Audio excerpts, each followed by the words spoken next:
Assalamualaikum warahmatullahi wabarakatuh. Jumpa lagi dengan saya Isnazianita Hatta. Pada malam hari ini kita akan berbicara mengenai cara pembuatan gas oksigen dan gas CO2. Gas oksigen ini sangat diperlukan oleh tubuh kita karena gas oksigen ini berguna untuk proses pernapasan atau respirasi. Jadi manusia memerlukan gas oksigen. Kemudian gas oksigen ini juga berfungsi untuk memperlancar peredaran darah, memperlancar pencernaan, kemudian mencegah penuaan dini, kemudian menghilangi stres, juga yang lain-lainnya yang sangat banyak manfaatnya untuk gas oksigen. Nah, kita tidak bisa hidup tanpa gas oksigen. Jika kita tidak makan, kita masih bisa bertahan. Tapi kalau kita tidak menghirup gas oksigen dalam 1 detik saja, maka itu tidak bisa bertahan.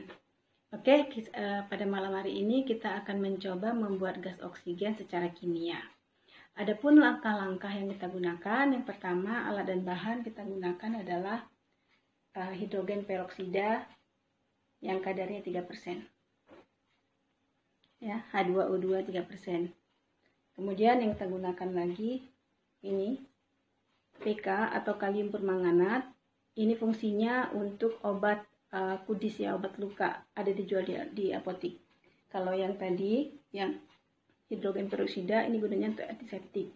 Jadi di dalam pembuatan hand sanitizer ada dimasukkan beberapa mililiter dari H2O2, tapi yang kadarnya 3% ya. Kalau kadarnya terlalu tinggi itu sangat berbahaya juga bagi kulit. Oke, kita mulai saja. Kita siapkan wadah, ya, wadah untuk mencampur, untuk menghasilkan gas oksigen.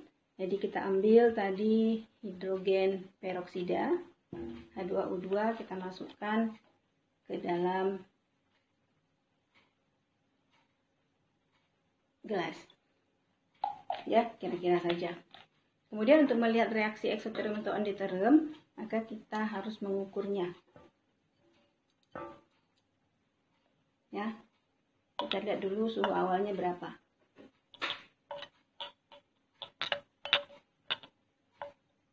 Posisinya sekitar 27.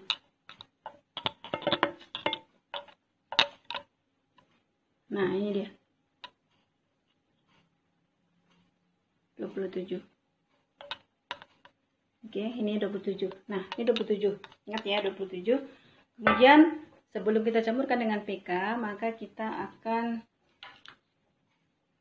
nyalakan dulu lilinnya. Oke, kemudian kita ambil sumpit. Ya, kita ambil sumpit. Ini tadi baru saya buka sumpitnya. Kemudian kita bakar sampai menghasilkan bara api.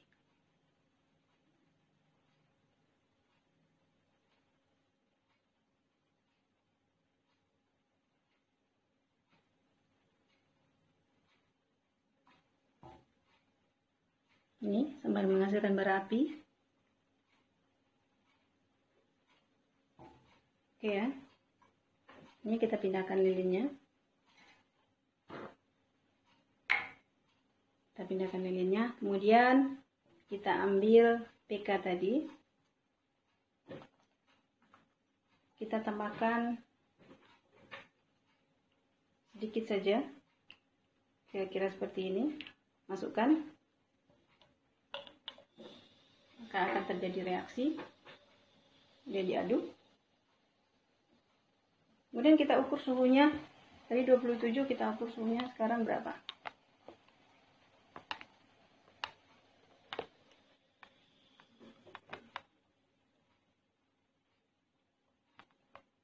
Nampak?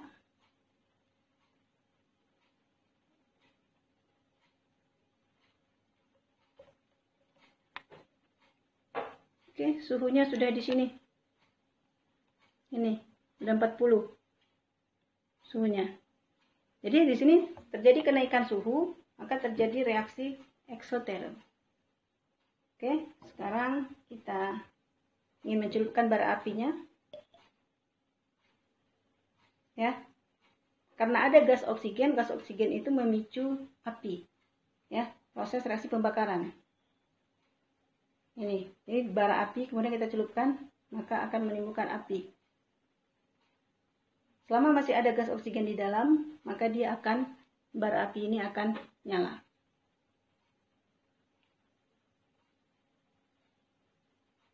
Ya.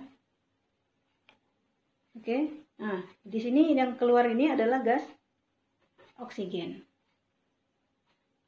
Oke, kita coba lagi. Oh ya, lupa pakai masker dulu. Jadi masker ini selain untuk mencegah virus, ya, juga untuk mencegah gas yang ada yang terjadi dari proses reaksi kimia. Tapi ini karena gas yang dihasilkan adalah oksigen, tapi nggak apa-apa, ya, karena oksigen juga dibutuhkan oleh tubuh. Tapi nggak apa-apa, kita gunakan aja. Oke, kita coba lagi. Panaskan.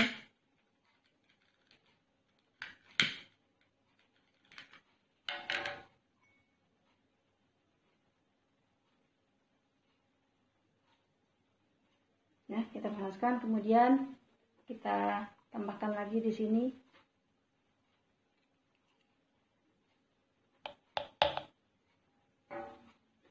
dan kita tambahkan lagi H2O2-nya. Oke, yang terjadi reaksi ini ada gas O2 di situ.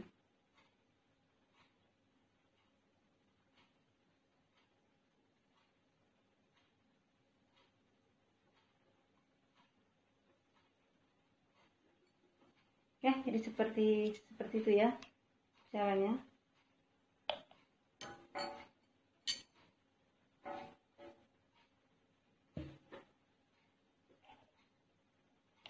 Kalau kurang berarti ini harus kita tambahkan H2O2-nya.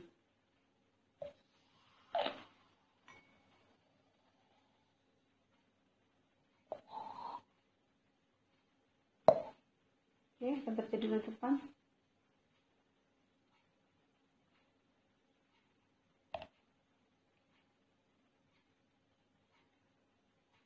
Nah, jadi kesimpulannya reaksi ini adalah reaksi eksoterm, yaitu reaksi yang melepaskan kalor. Ya, reaksi melepaskan kalor. Siapa yang melepaskan kalor?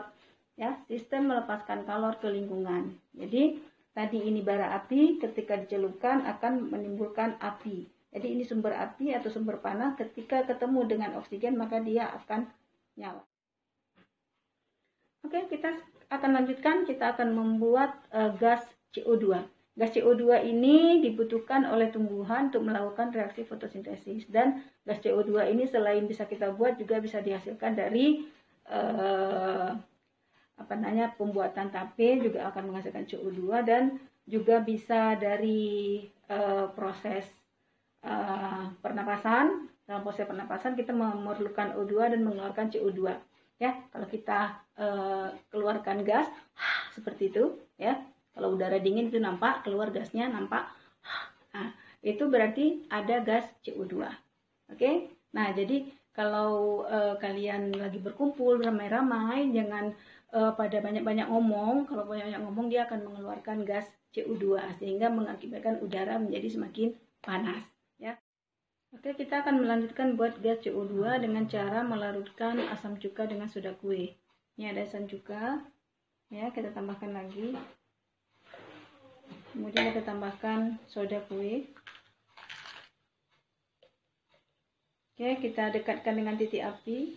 Apakah apinya bisa padam? Oke, gas CO2 bisa membuat api padam karena dia bisa menurunkan titik api sehingga terjadinya proses reaksi endoterm. Sekian. Assalamualaikum warahmatullahi wabarakatuh.